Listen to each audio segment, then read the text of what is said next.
Hello everyone. So in today's video we'll be exploring the new feature UiPath Apps.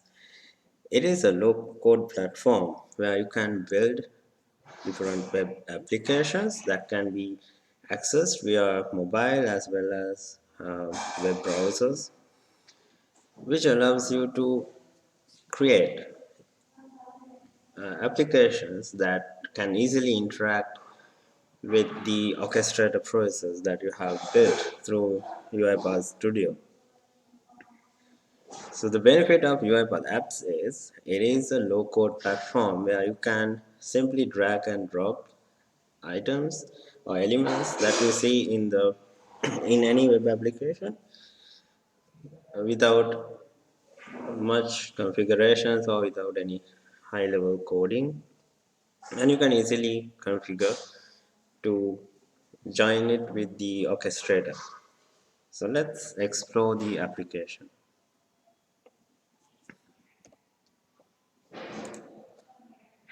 So this is the UiPath apps. So it's available in the community version as well. Once you log into the cloud platform, you will get a new icon over here mentioning apps. And once you click on that, you will be redirected to a screen similar to this.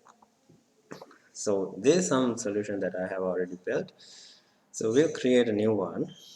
So you can easily click on create new. UiPath apps demo. So if you have a file that you have created earlier through apps, you can import and create a new solution using that. If not, you can create a empty app which you can easily configure. So once you create, you will be in a screen similar to this. So you get some tips. So let's explore what you see here in the screen. So on your left hand side panel, you have the main page and a layout and a container. So the page is something similar to a web page. The layout is how your elements in this page are arranged. So if you see here, there are different layouts that you can put in and you can configure as needed. And if you actually take a container, this is where all your elements are going to be held.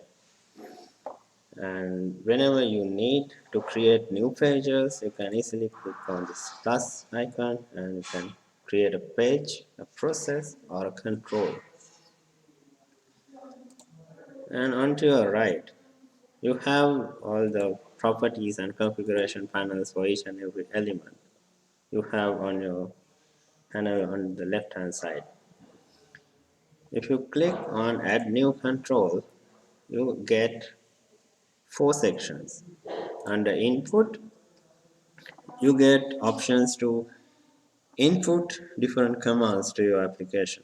Basically, similar to what you see in web applications, buttons, checkboxes, date pickers, drop down, sliders, and so on.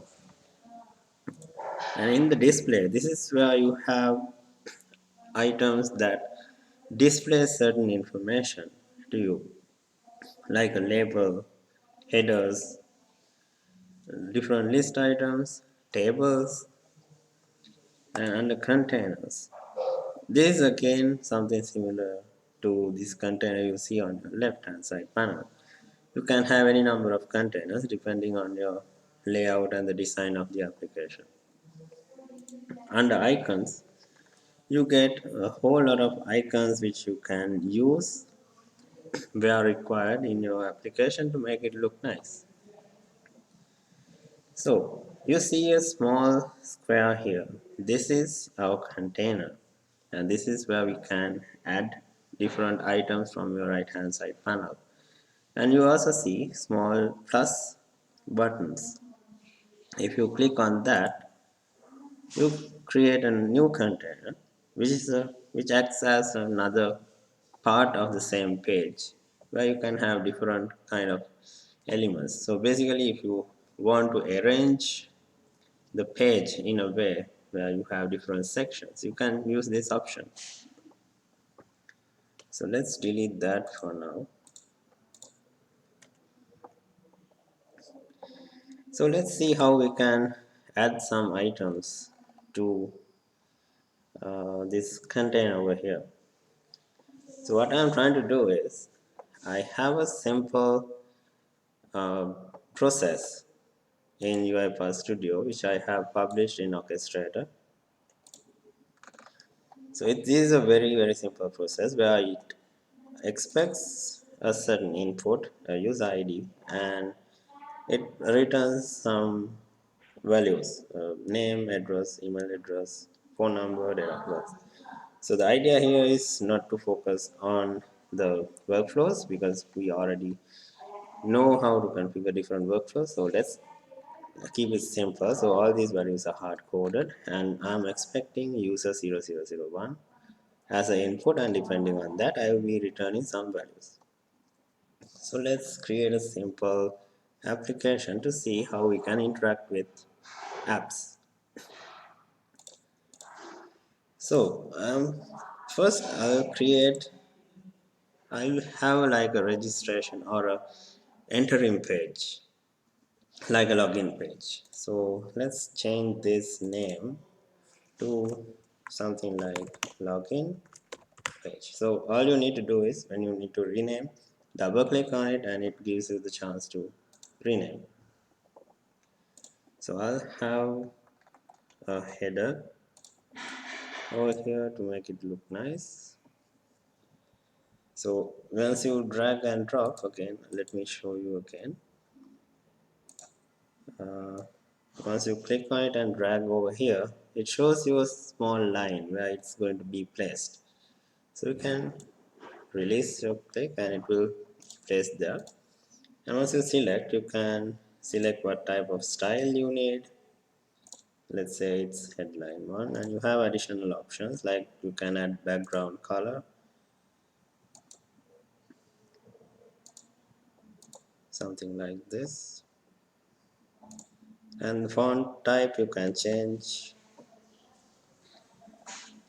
and margin and size. So this basically describes how your margin needs to be and how the size is created.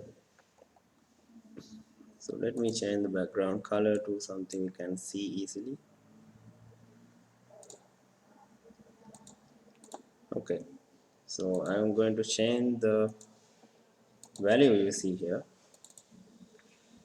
So in general tab, you have few options. You have the text which you need to show. You have the value binding, which we'll be discussing sometime later in this session, and whether you need to keep it hidden or whether it needs to be disabled. So we'll talk about those properties as we go along with this demo. So I'll be saying apps demo. Okay. So we can also resize by dragging it as we need. Now let's create two labels. So I'll be dragging a label again, which I'll be naming it as uh, let's say username, because we are expecting a username. And you can see here, as soon as I add these items, the item name is what we type over here in the text. So as a good practice, what you can do is you can rename this something similar to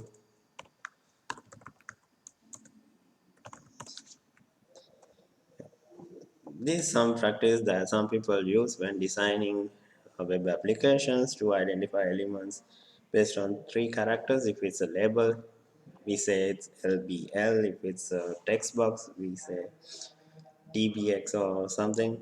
Um, so it's good to have something like that so that we know what type of element that is.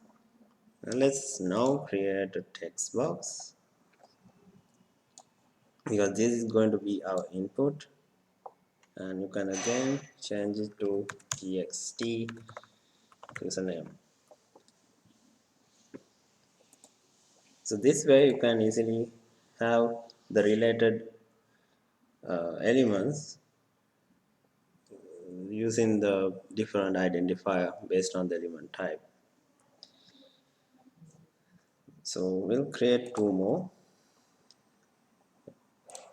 So okay, so you have the username and you have the text box, and now we'll create a simple button where we can submit this so that we can get the output from the process.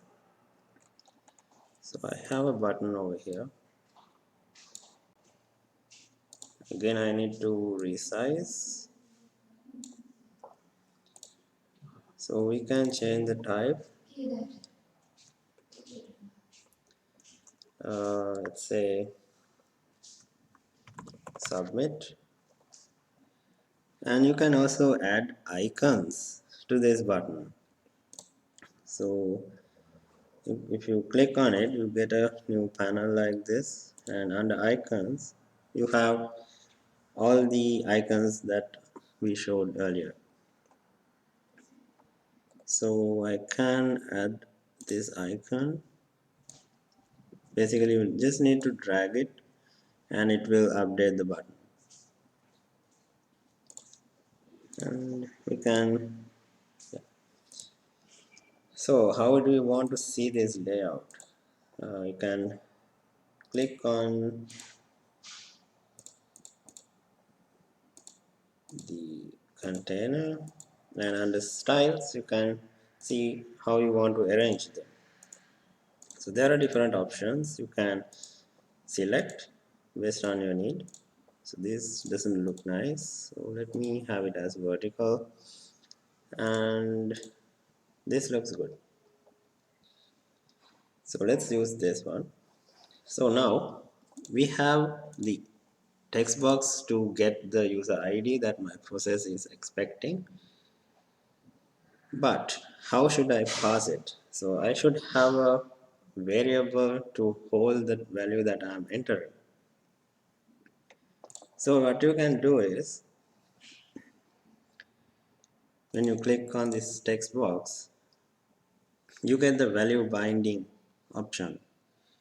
So under that, if you click on it, you can get few different properties, like you can add different processors for you to pass the value, or you can add different variables which we can use within the apps to hold the value and use it in different locations. So for now, I will show you how we can create a variable and store the value there. So under app variables, if you click on plus, you get a new variable created for you, and you just need to provide the name for the variable, and once you click on it or press enter, it will create the variable. So whenever you need, you can either delete or edit as required.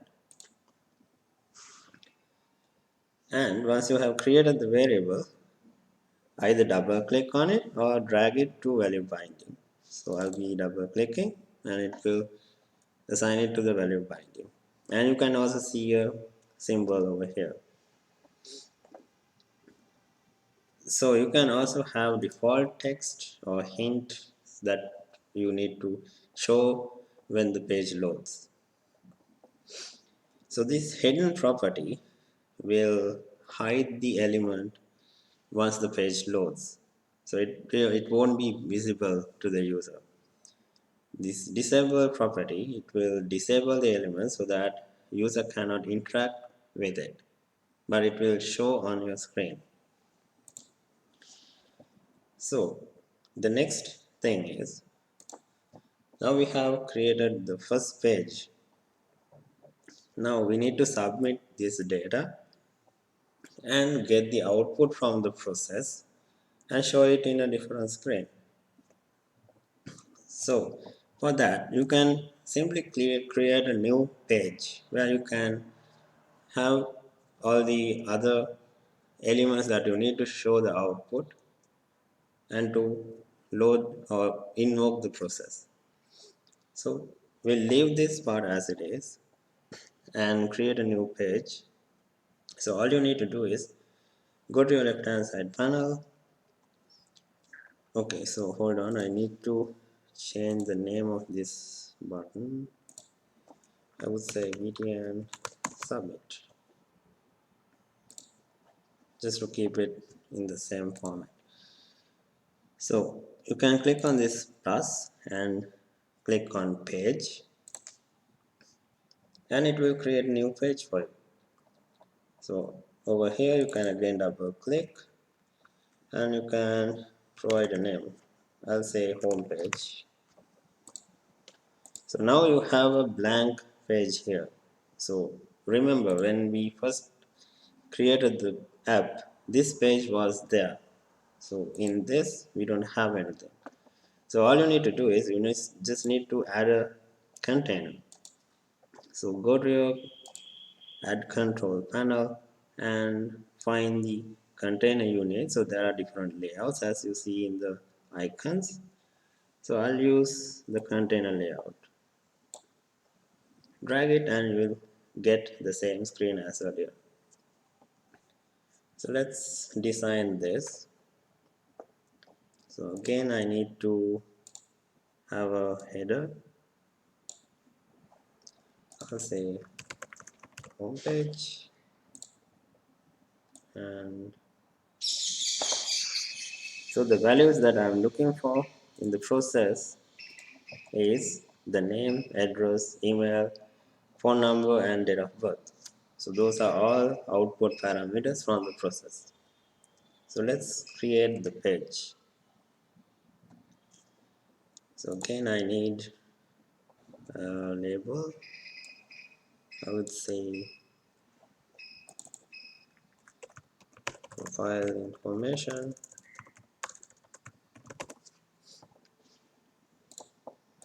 and you can change the style by going to the style panel and make it as a different header, and you can also align it as you need. So I'll leave it as it is for now. So the next thing we need is the name. So I will go to general, we'll say profile name. You can also edit the name of the label,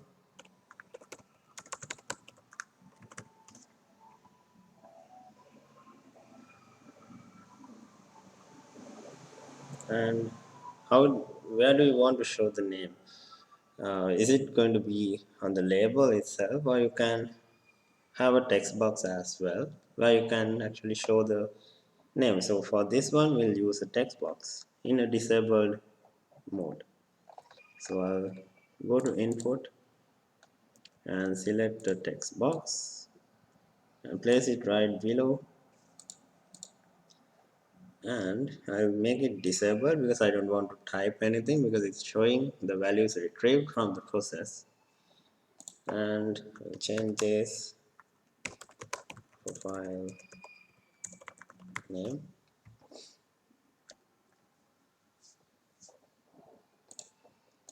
and I'll make this also a header.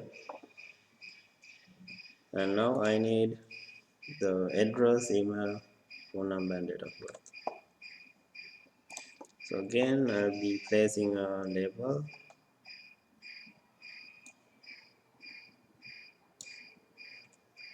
I would set it as large across. So I'm not going to rename these labels because we already know how to do that. So I'll leave it as it is. But when you're designing, we need to do that in a proper way. And again, I'll be using a text box and keep it disabled. Okay, so the addresses can be spanning across multiple lines. So instead of using text box, I'll use a text area. to make it a little bit different. And again it's disabled. And again a label that says the email, and the style is large text. So for this email I'll use a label to show the value instead of a text box so that we can see different options. So for the text I'll keep it as email address, so you can place anything. For the purpose of showing something I'll leave it as it is, and I'll make it email value, and for this I would say txt address,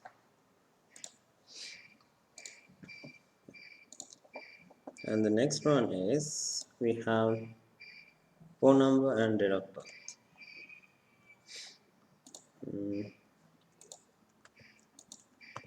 So you can also copy and paste. You can just make select it, Control C and Control V, and it will paste it right below. So I'll change it to phone number, and again I'll use a label to show the phone number. I'll be copying and pasting, and drag it here,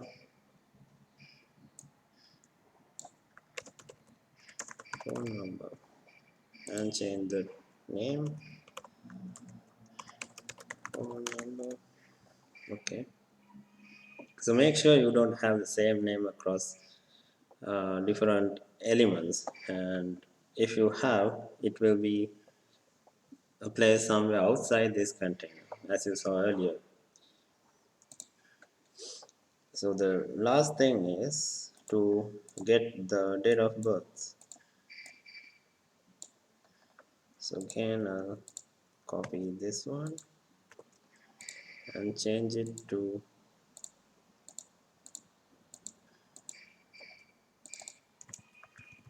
date of birth, and now for this I'll use a different control. Let's see, we can use a date picker.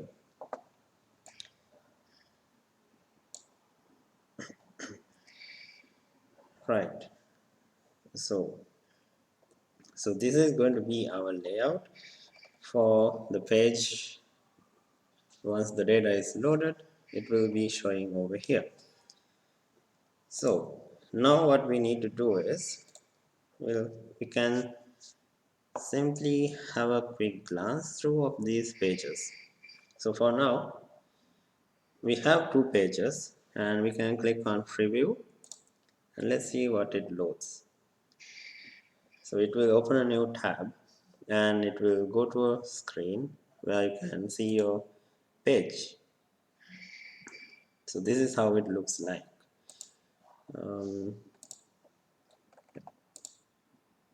so we can design it in a way like shows in a nicer way.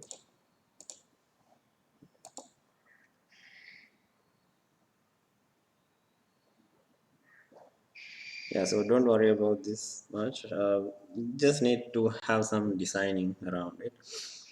So this is how it looks like, and we can type anything and we can click on it, but nothing happens as of now because we haven't configured those.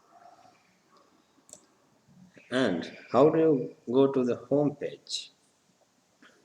So by default it is just like in Studio, you have a main workflow.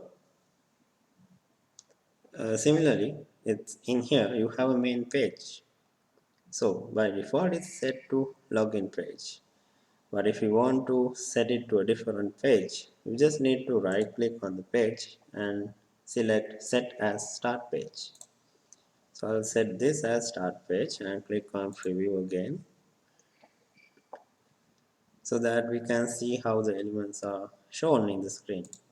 So we have what we have created: the profile name, address, all this information, and the date time picker, where you can select the dates. Okay, now let's configure this. So first thing you need to do is, now here we have created a variable and that's done. And what next thing you need to do is, you need to set the login page as the main page again. Um, Now we need to have some actions around this. So once you click on this submit button, it should move to the home page. So let's configure that. So once you select the button, if you go to events, you can create different events. So by default you have clicked on event. So what that means is, once you click on this element or the button, what you should do. So you can create a rule there. Just need to click on create rule, and you have different options, like you can have different conditions. You can open a new page, go to a URL, and show some messages, and start a process, a lot of things. So we'll create open a page option, because I need to move to the home page. So what page to open? Once you click on this, it will show you all the pages available.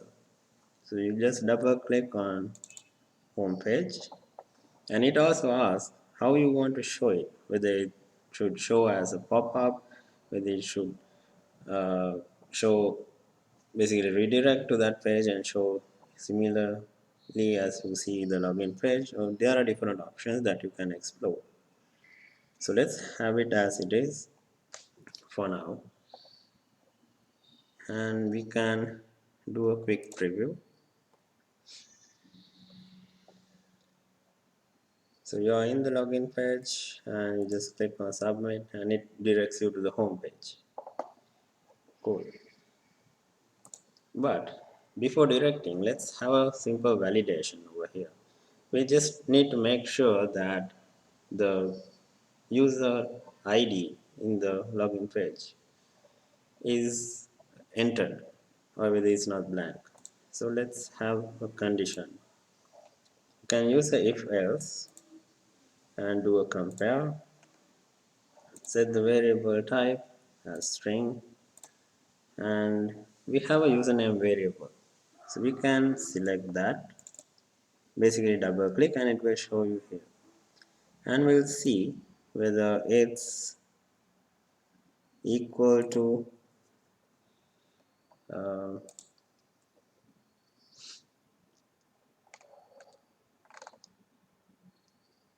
you can say anything, but it's equal to um, let's have it like this, not equal to this. So let's try this out, and if this condition is true, then we need to have this open page inside that. So you can remove this one for now, and inside then you can select open page and select the page. Else you can show a message. You can have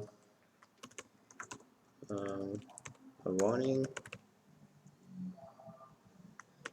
no user name entered, and you can select the type of the warning, whether it's info, success, warning, or error.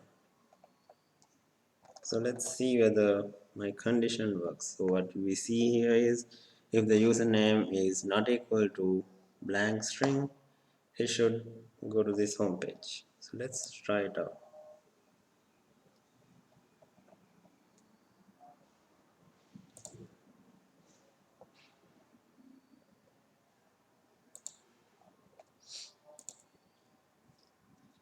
Okay, so We'll leave it as it is.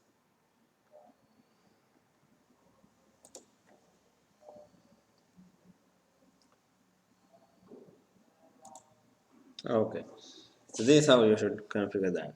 So if the username is not entered, once you click on submit, you get that warning.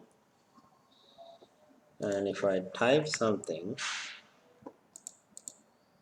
you get redirected to the home page. So that's the validation. Okay, so we are good over here. So now let's go to the home page and let's see how we can bind these elements into the process. So first we need to add a process to this app. So again we just need to click on plus and select process. So this process is already published in my orchestrator, and once you click on process, it gives you the option to select which orchestrator that you're going to use. So by default is connected to my community orchestrator. So you can simply select that and click on next. If you have a different one that you need to connect through URLs, then you need to configure this. So for now I'll use my one, select next, and then it will show you all the folders that I have available. So my process is under unattended process, apps demo process. So it shows you the input arguments, the output arguments, and their data types.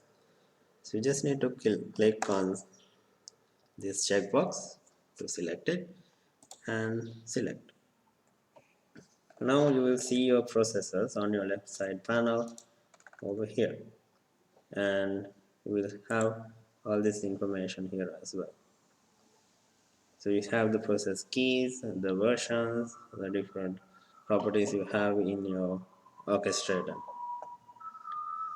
Right, since now we have linked the app to the orchestrator, let's see how we can combine the process with our elements in the screen.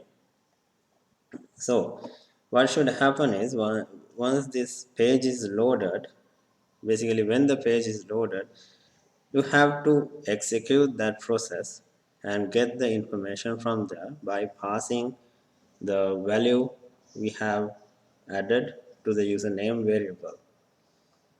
So how to do that is you just click on home page and go to events, and there you get the event loaded. So remember earlier when we did that for the submit button, it was on click. Now since we are working with the home page element, it's on load. So what should happen is when this page loads, I need to create a rule to start a process. And what process should I run? It's the process that we just added. So you just need to double click. Right. Now the next thing is you get the option to select whether you need to run the process in asynchronous mode or in the synchronous mode. So you can select as needed. Since my robot is unattended, I'll select that. Now we need to provide the inputs.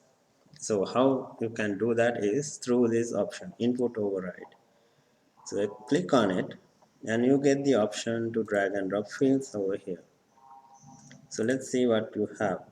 You get the option to type and enter values. So once you click on this left side box, it gives you all the arguments available in that process. So we have only one input argument. So you just select that. You can either drag it or double click. So for the user ID argument, I need my variable. So if you scroll down, you can see app variables. This is my variable. I would double click and it should pass the value that I typed in the text box into this argument to execute the process. Okay, so next thing is, so this thing time might take some time. So I should show a simple message saying wait that the process is running or the page is loading, something like that. So what you can simply do is, when this process starts, you can add a simple message saying page loading, please wait, your data will be loaded soon. And this can be your information type. So let it be there for like 5 seconds. So that's when the process starts. And when the process completes, you can again show a message, or you can also do various different things like going to another page or opening a different URL. So a lot of things that you can configure, just like you configure or create your workflows in Studio. It's something similar to this. So let me show you a simple message saying loading success, data loaded successfully, and this can be a success type. So likewise, you can do that for errors as well. And whenever error occur, you can say what you need to do. So let it leave as it is for now. So here we have the start process and we have configured that. And now again going back to home page, now we need to bind the values returned from the process into these text boxes and labels. So you can select the profile name, go to general, and we have an option called value binding. You can select that and select which output argument is going to be showing the value for profile name. So I'll either drag it over here or you can double click. You can say the profile name is this, and you can do the same for address, and for the email address you can again do the same thing. So for labels also we have value binding, and double click, and the phone number, and finally the date of birth. Yeah. Okay, so we have configured that part, and once we run this, we should be able to run this process and get the values that's needed. So let's see how it works by clicking on preview. So in the workflow, I'm expecting a value user 0001 or something else, and depending on that I give some outputs. So let's type this value and see how it works. And once I click on submit, so it shows that message, please wait. And in the meantime, if you check the assistant, you see that the process is running.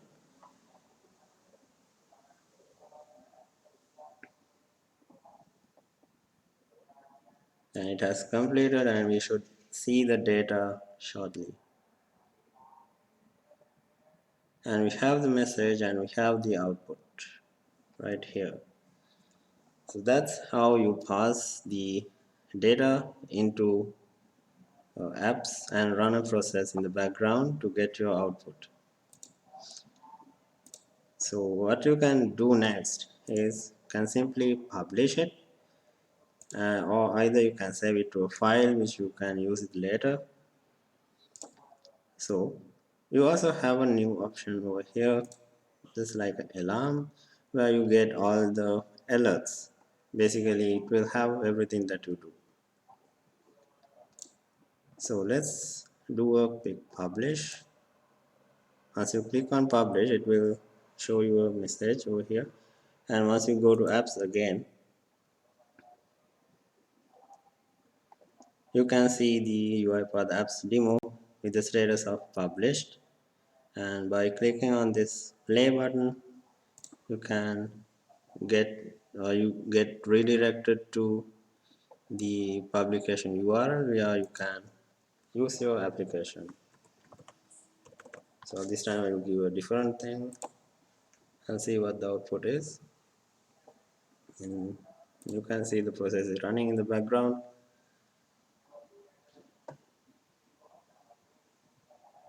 and it should show the data now.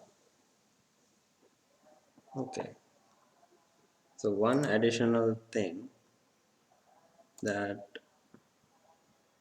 I need to show is, if you go to edit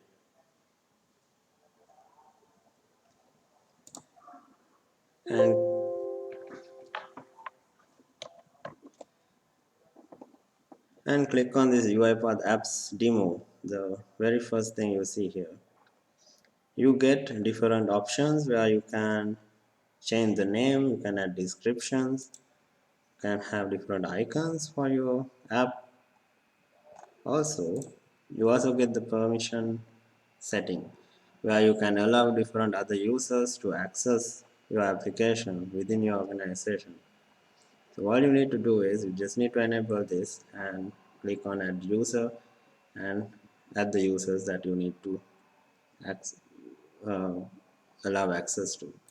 And all the history of the app you create will be stored here. So basically you might go through different versions, you might upgrade time to time. All that information will be showed in this page. So that's all for today's demo. Thank you very much for listening and hope you enjoy it, and try it out and let me know how you feel about it. Thank you and have a nice day.